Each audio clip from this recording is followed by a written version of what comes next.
오늘 부활절 함께 예배하는 여러분들 주임으로 축복합니다. 그리고 하나님의 복이 충만히 넘치기를 원합니다. 저는 부활주일이 가장 기쁜 날이라고 믿고 있습니다. 왜냐하면 예수님이 십자가에 죽으시고 그리고 부활하신 그 레저렉션 하신 것이 가장 복음 중에 복음이기 때문에 그렇습니다. 복음은 유엥겔리온이라고 해서 기쁜 소식이라는 것입니다. 그래서 내가 죽고 이제 내가 다시 살고 영원한 삶을 살게 하시는 이 축복, 이것만큼 기쁨이 어디에 있겠습니까? 그래서 부활, 이것만큼 기쁨이 없는 것입니다. 예수께서 십자가에 돌아가신 것은 말도 못하게 마음이 아프고 힘든 고통이었지만, 그러나 부활에 다시 살아계신 그 주님을 만나기 때문에 우리는 그 기쁨이 더 배나 넘친다고 하는 것입니다. 저는 이 부활주일에 여러분의 삶 속에, 아니 여러분의 가정과 모든 곳에 큰 기쁨이 넘치기를 축복합니다. 그래서 예수 믿는 가장 큰 증거는 늘 기쁨이 넘치는 삶이에요.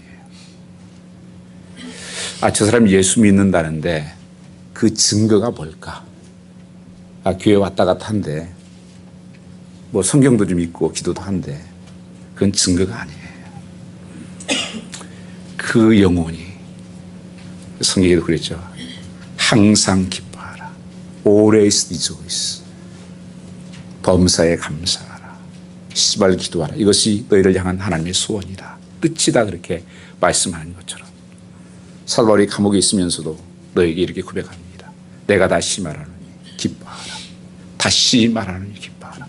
감옥에서도, 그러니까 어떤 상황에서도 우리는 이 복음의 기쁨을 가지고 있는 사람들은 기쁨이 바로 예수 믿는 증인이고 증거라고 하는 것을 우리는 알 수가 있습니다.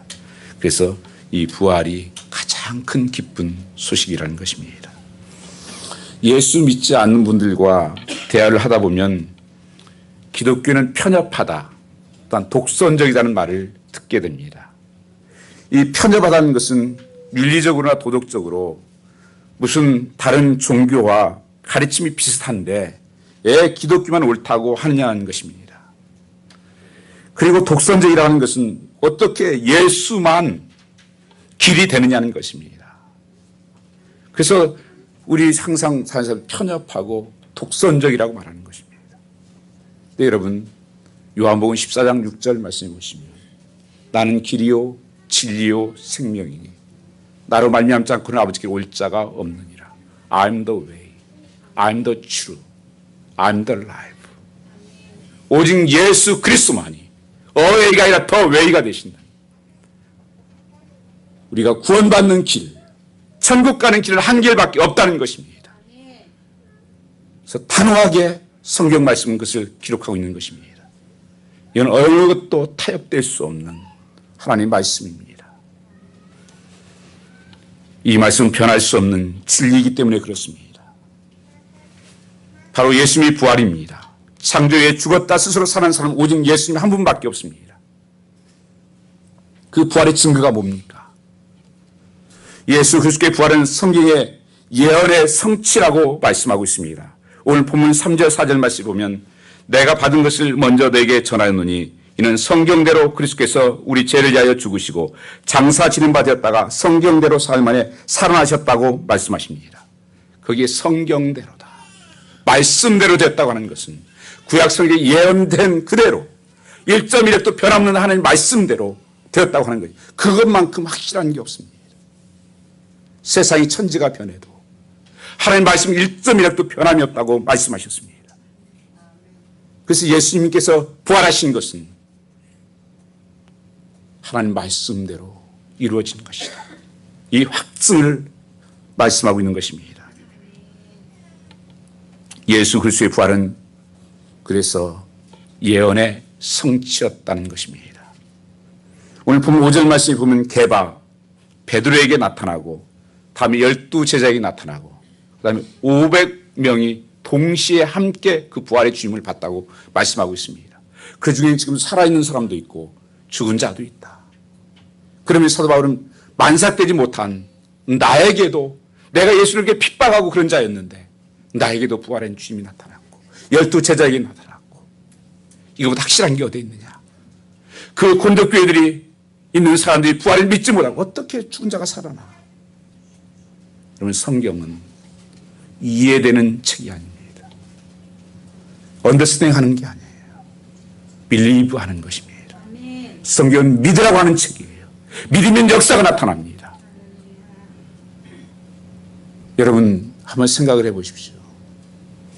500명이 동시에 함께 보고 지금 사도 바울이 고백한 말씀이 그것이 거짓이라고 생각할 수도 있겠죠. 거짓이야, 사기치고 있어 저거. 아니면 저들이 정신이 좀 이상이 돼가지고 500명이 한 번에 장난증이 일어났을 거야. 너무 사모하다 보니까 그럴 수도 있겠지. 아니면 진실, 추를 것입니다. 여러분 어떤 선택을 하는 것이 가장 올바른 길이라고 말씀드릴 수 있겠습니까? 그러면 2000년 동안 사기치고 정신질환이고 이들을 우리가 믿는다는 것입니까? 지금까지 들통나지 않은 거짓입니까? 아니면 이 말씀은 그대로 사실입니다. 역사적인 사실입니다. 우리가 지금 2016년, 이게 뭔지 아십니까? 예수님께서 태어나셔서 지금까지 2016년 됐다는 게 그게 히스토리예요. 히스토리가 뭔 게? 히스 스토리예요. 예수 그리스도의 스토리라는 거예요. 역사 속에 계신 분이에요. 그리고 그것은 사실이라는 것을 성경에서 분명히 확증을 하고 있는 것입니다.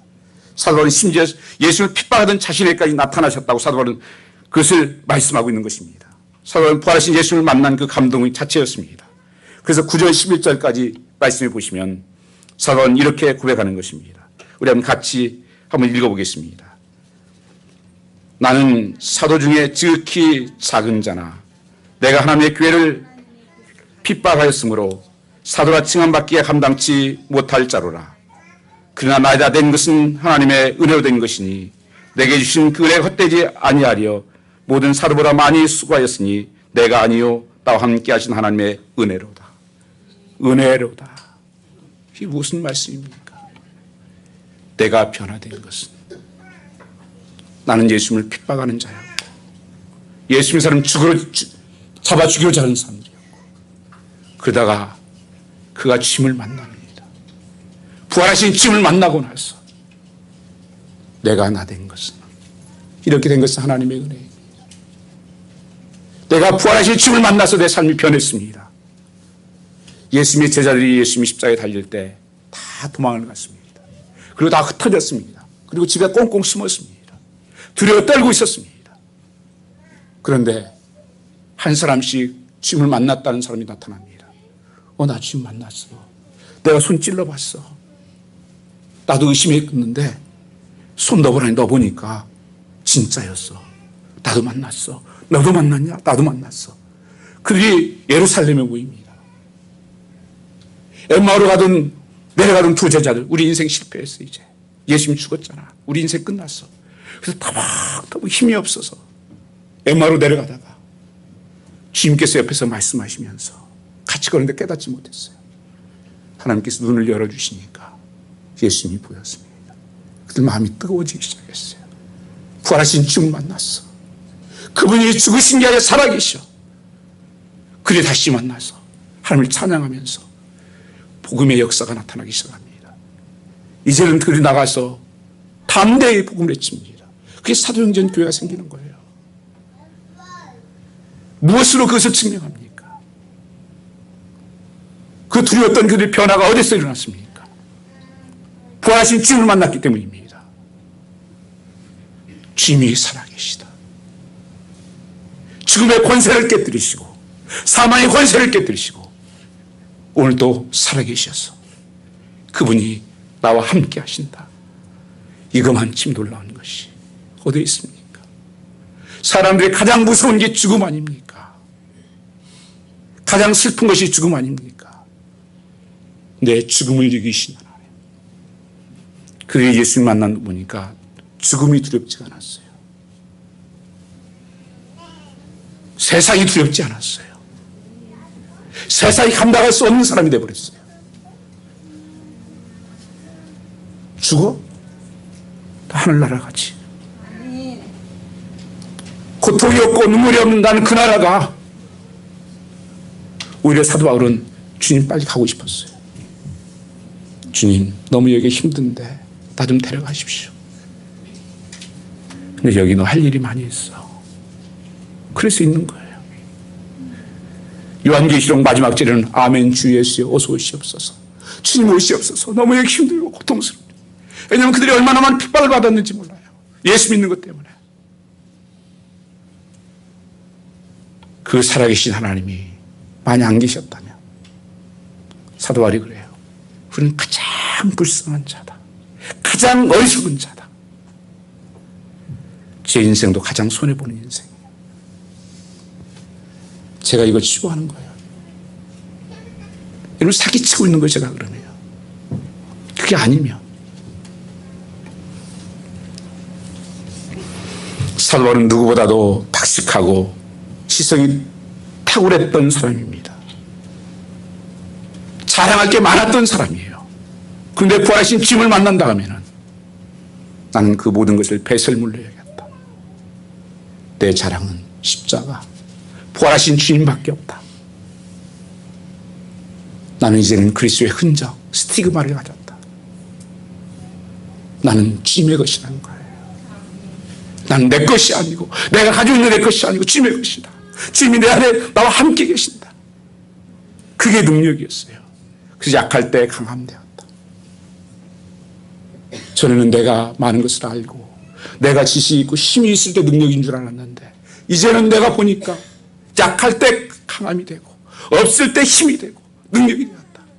그래서 사도 바울은 내가 없을 때 그러나 나는 부한 자요. 나는 능력이 있는 자다. 이렇게 고백을 하는 것입니다. 그 자신을 설명할 수 있는 방법으로 하나의 은혜를 찬양합니다. 중국 교회 지도자였던 한 분이 예수를 믿은 지 얼마 안 됐습니다. 그러다가 이 기차를 타고 중국에 여행을 이렇게 하는데 긴 중국에서 뭐 한번 기차 타면 굉장히 오래 타잖아요. 그러니까 이 세 사람씩 앉는 자리예요. 그러니까 그 사람이 심심하니까 그 사람들이 이렇게 그 도박 같은 비슷한 그런 것들을 이렇게 하자고 제안을 했습니다. 이 무리함을 달래기 위해서 카드놀이를 한 것입니다. 그러면서 네 사람이 편이 돼야 되니까 당신도 좀 같이 하자고. 그러니까 나는 별로 하고 싶지 않다고. 그러니까 당신은 이거 카드놀이 잘 못하냐고. 할 수 없이 그냥 답변을 했습니다. 할 줄은 안다고. 그러면 왜 손 모아다 쓰려고 그러냐고 안 하냐고 지루하고 그런데 그분이 그러면서 간증을 합니다. 내가 얼마 전에 그 예수를 만났습니다. 그분이 내 안에 계시고 내 모든 것이 그분의 것입니다. 근데 내 손이 주님의 손이기 때문에 내가 그것을 하나님이 하지 않는 것을 원치 않는 것 같습니다. 나는 그래서 그것을 할 수가 없습니다. 내 몸이 주의 몸이 되고 그의 손이 주의 손이 되는데 아무래도 주님의 손으로 카드를 하는 것보다 주님 기뻐하지 않는 것 같습니다. 그걸 사양했다는 것입니다. 여러분 주님을 만난 사람들 주님의 생명이 내 안에 들어와요. 그 주님이 나와 함께 하시며 그래서 우리를 성도라고 부르는 거 아닙니까? 세인트다. 내가 누군지 아십니까? 하나님의 자녀예요. 거룩한 능력을 가지고 있는 거예요. 변화된 삶의 모습입니다. 부활을 믿는다면 부활을 믿지 아니하는 세상 사람들과 우리가 크게 두 가지가 달라야 한다는 것입니다. 첫째는 어떤 일을 당하여도 절망하거나 두려워하거나 낙심하지 말아야 됩니다. 이 세상 속에서 참 우리가 두려운 일이 많아요. 살아가는 사람들 보면 다 두려움이 있어요. 미래에 대한 두려움, 세상에 대한 염려, 내일 어떻게 될까? 이런 두려움과 절망과 낙심들이 이 세상에 얼마나 많습니까? 왜요? 그런 내일을 모르기 때문에 그래요. 그게 끝이라고 생각하는 거예요. 그러니까 심하면 수어사이드를 하는 것입니다. 자살을 하는 거예요. 난 안 돼. 나 같은 인간이 살아서 뭐하나. 왜 내게는 이런 고통이 많나. 그리고 좌절해버리는 거예요. 그런데 죽음은 이 그림자 같은 고통과 역경이 계속되면 우리는 절망합니다. 그래서 타협하고 포기하는 것입니다. 그런데 우리는 그것을 두려워하지 않는다는 것입니다. 왜요? 우리는 그 죽음 권세를 이기셨고 주님께서 채찍에 맞음으로 너희가 나음을 입었도다. 그래서 하나님 말씀은 선포하는 거예요. 하나님 말씀은 능력이기 때문에 선포하는 거예요. 말씀은 검이라고 말씀하셨습니다. 주님께서 부활하셔서 살아계시기 때문에 나도 산다는 것입니다. 그래서 사망아 이기는 것이 어디에 있느냐? 큰 소리 치는 것입니다. 절망하지 않는 것입니다. 낙심하지 않는 것입니다. 포기하지 않는 것입니다.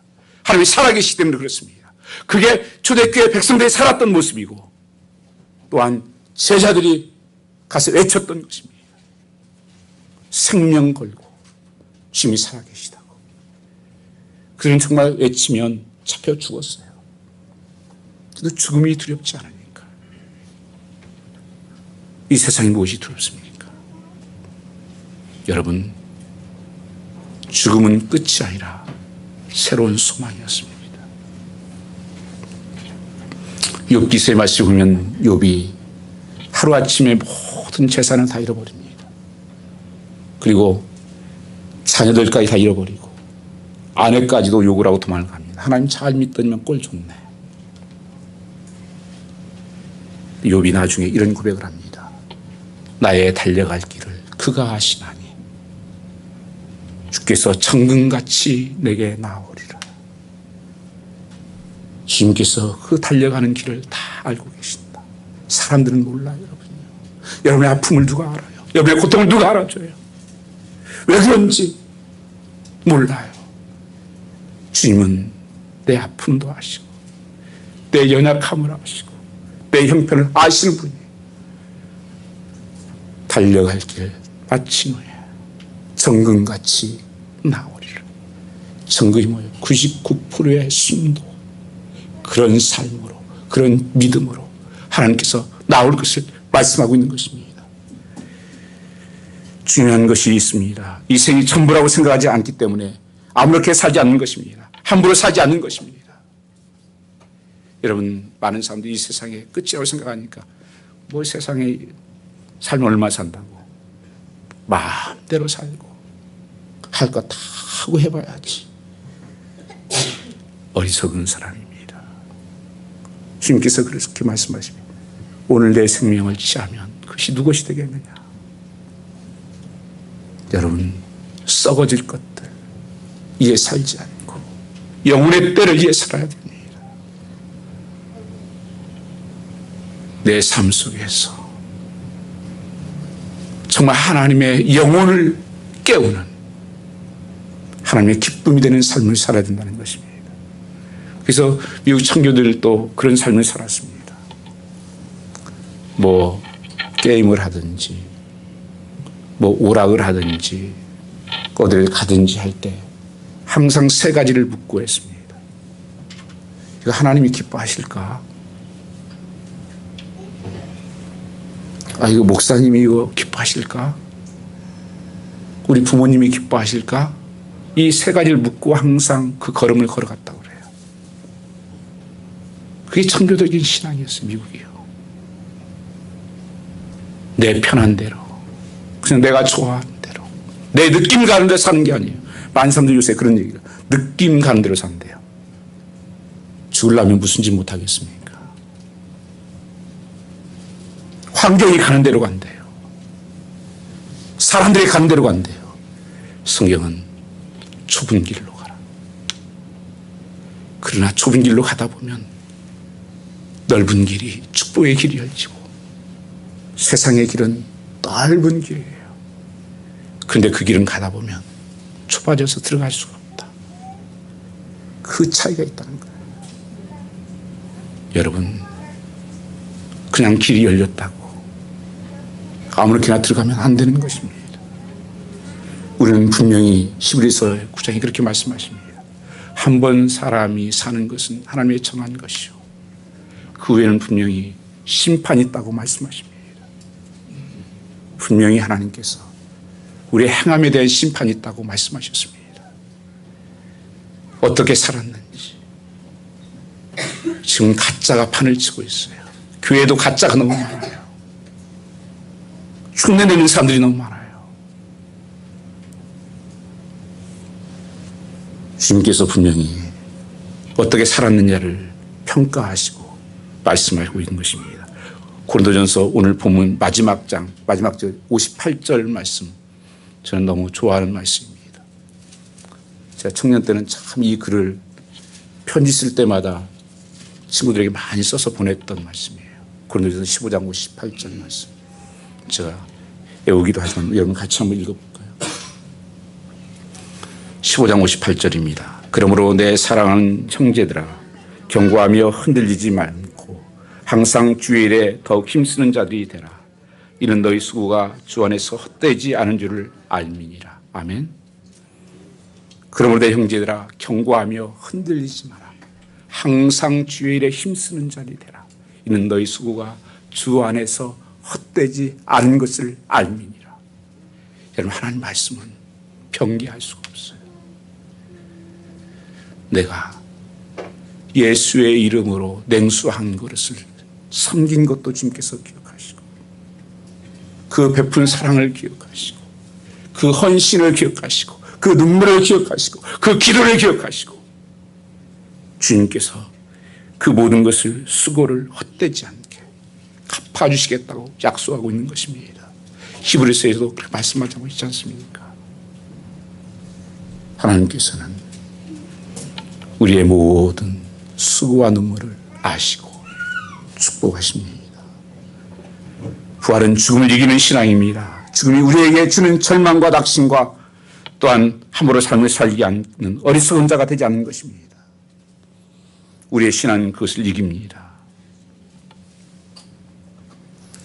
우리는 예수 그리스도가 부활하셨기 때문에 나도 부활할 것을 믿는 것입니다. 그래서 사도 바울은 예수 그리스도의 부활을 첫 열매라고 말씀하셨습니다. 오늘 15장 20절 말씀 보시면 예수 그리스도는 부활의 첫 열매가 되셨다고 말씀하십니다. 첫 열매. 그것은 무엇입니까? 우리가 상상해 보면 첫 열매라는 것은 다음에도 더 많은 열매가 맺힐 것을 보는 것이 첫 열매예요. 작년에 우리 텃밭에 오이를 제가 씨를 이렇게 심었습니다. 심어놓고 물도 주고 거름도 주고 키웠어요. 그러면 싹이 나오고 또 꽃이 피고, 꽃이 떨어질 쯤 되면 조그만 오이가 열리기 시작합니다. 그러면서 하나를 따면 내일 또 열리고 또 열리고, 그 꿈에 부풀어 있었어요. 얼마나 진짜 오이를 많이 따먹는지 몰라요, 여러분요. 정말 많이 따먹었어요, 오이를요. 작은 거 하나가 끝이 아니라. 그래서 성경에 오늘 말씀이 첫 열매라고. 주님께서 첫 열매였다면 우리도 똑같이 예수님과 함께 부활할 것을 말씀하고 있는 것입니다.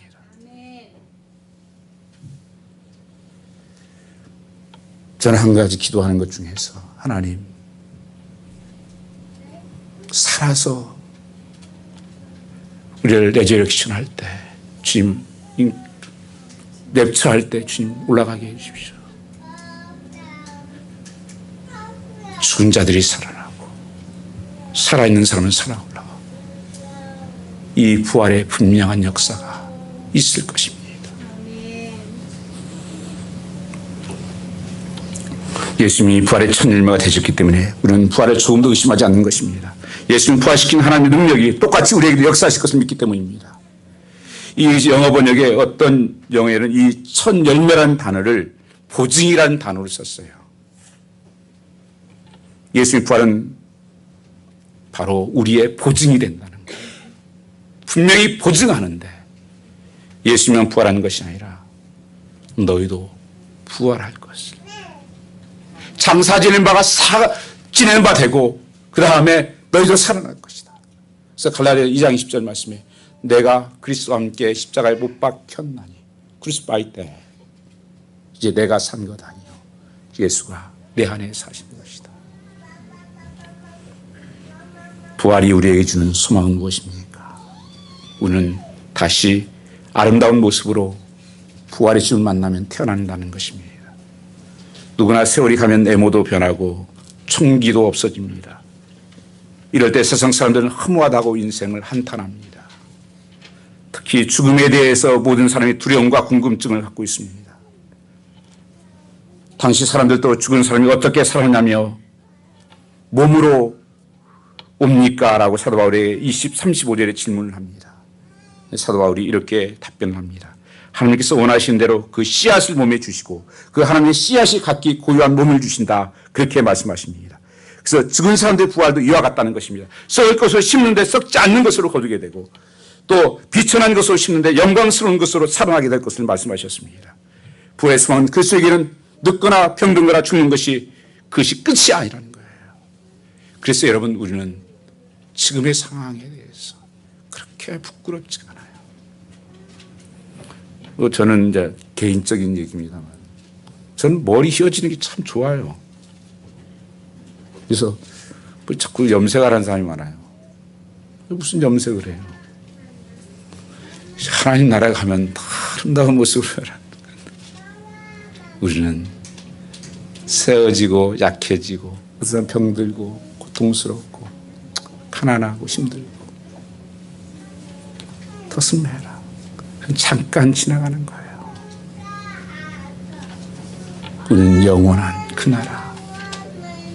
거기 가면 내 모습이 가장 아름다운 모습으로 하나님께 변화되는 축복이 있다고 하는 것입니다. 또한 거기 가면 먼저 간 사람들을 만날 수가 있습니다. 지금은 영원한 이별이 아니라 천국에서 만남을 기약하는 것입니다. 죽음으로 인해 이별은 슬픈 일이지만 절망스러운 일이 아닙니다. 모든 사람이 천국에 가면 꼭 보고 싶은 가슴에 참으치는 그리운 얼굴이 있습니다. 제가 얼마 전에 그 네이건 그 부인이 돌아가셨잖아요. 저는 장례식을 참 좋아해요. 그래서 그 장례식을 제가 좀 찾아가지고 봤어요. 보니까 아들들이 그 장례식에서 그 자기 엄마에 대해서 이 얘기를 하는데 아들도 얘기하고 딸도 얘기하고 근데 막 얘기하니까 거기 와서 웃고 막 그래요. 무슨 천박한 웃음이 아니라 찬찬한 그런 미소가 그 안에 퍼지는 것을 제가 느꼈어요. 왜요? 그게 끝이 아니구나. 다시 우리 만날 거야. 엄마 거기서 만날 거야. 잘 계셔. 우리 열심히 잘 살다가 갈게. 하나님 잘 섬기다 가서 만나. 그래서 여러분 죽음이 기쁨이 되는 거예요.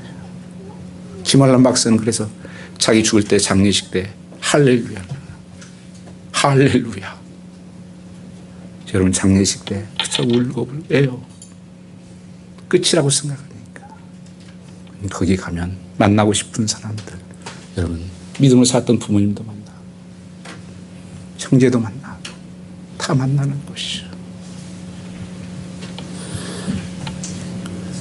우리는 마지막으로 하늘나라에는 상급이 있다는 것입니다. 보라 내가 곧 계시록 22장 12절 말씀 보시면 보라 내가 곧 가겠다. 나는 각 사람의 그 행위대로 갚아주려고 상을 가지고 간다고 말씀하고 있습니다. 주님께서 상을 가지고 가시고 같이 읽어볼까요? 보라 내가 속히 오리니 내가 줄 상이 내게 있어 각 사람이 그 행한 대로 갚아주리라. 아멘. 여러분이 정말 믿음으로 살았다면 얼마나 감사하고 하면 얼마나 기다리겠어요. 그런데 그렇지 못한 사람들은 힘들겠죠. 두려운 분이 있으시겠죠. 마음에 감춘 것이 많은 분들일 것입니다. 내가 말씀을 떠나 살았던 사람일 것입니다. 그저 이 세상에 주는 것으로 거기에 배불리고 있는 사람들. 천국에 가니까 그랬잖아요. 거짓 나사로가 보니까 부자는 배불릴 수 있었는데 너는 세상에서 많이 누렸잖냐. 마태복음 10장 42절 말씀에 내가 진정으로 너에게 말하노니 이 사람 가운데 하나에게 내 제자라고 해서 냉수한 것이라도 주는 사람을 절대로 자기 받을 상을 잃지 않을 것이라고 말씀하십니다. 얼마나 기대가 됩니까? 그 상을 잃지 아니하리라. 작은 섬김은 하나님께서 기억하시고 상급으로 주신다는 것입니다. 그래서 우리의 최고의 축복은 뭔지 아세요? 최고의 믿음은 성숙은 섬김이에요. 주님께서 마지막 하시면서 제자의 발을 닦아주시면서 섬겨주셨다는 거예요. 리더가 누굽니까? 섬기는 자예요. 가정에서 누가 가장이요? 섬기는 자예요. 교회에서 리더가 누구예요? 섬기는 자예요. 섬길 줄 아는 사람. 섬기지 못하면 어린아이예요. 왜 애들이라고 그러는 줄 아세요? 자기밖에 모르는 거. 미. 그게 애들이에요. 다른 사람 보기 시작하면 어른입니다.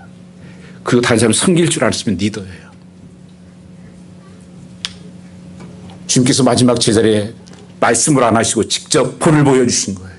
그래서 절대 잊지 말라고. 살아가면서 여러분 왜 돈 법니까? 왜 열심히 삽니까? 여러분 왜 큰 집을 구합니까? 뭐 하시려고? 나 편하려고요? 아니요. 다른 사람들 섬기려고. 다른 사람들 사랑하기 위해서. 그걸 나누기 위해서. 그게 부활의 신앙을 가지고 있는 삶의 모습입니다. 우리의 작은 수고까지 기억하시는 주님, 우리의 삶의 주관자 되신다. 우리 인생은 성공할 수밖에 없는 것입니다. 주님께서 부활하시면서 제자에게 준 두 가지의 메시지가 있습니다. 하나님 가서 모든 책 속으로 제자를 삼아라. 성령의 이름으로 세례를 주고 이 두 가지 명령입니다. 오늘 우리에게도 너희는 가서 모든 족속으로 제자를 삼아라. 아직도 하나님을 알지 못하는 사람들, 이 복음을 듣지 못한 사람들, 그 영혼들에게 복음을 증거해라. 그리고 그들이 예루살렘에서 성령이 임하기까지 기도하며 기다리라고 말씀하셨습니다. 그래서 사도행 28장까지 보면 부활하신 주님을 만난 사람들이 모여서 하나님의 교회를 세웠습니다. 그래서 그 시리 두 가지예요. 복음을 증거하고 성령 임함 너희가 권능을 받고 예루살렘과 유대와 사마리아까지 땅까지로 내 증인이 되고, 그 다음에 그들이 모여서 간절히 기도할 때 하나님의 불이 임했고 그게 성령의 역사가 임했습니다. 그들이 변화가 일어난 거예요. 전혀 무식한 사람들이 지혜롭게 됐어요. 능력 없는 자가 능력 있게 됐어요. 권세 없는 자가 권세 있게 됐어요. 부활하시면서 주님께서 그 주셨던 그 능력이 오늘 저와 우리 교회 함께 하시기를 주님으로 축복합니다. 우리 찬양 하나 같이 하겠습니다.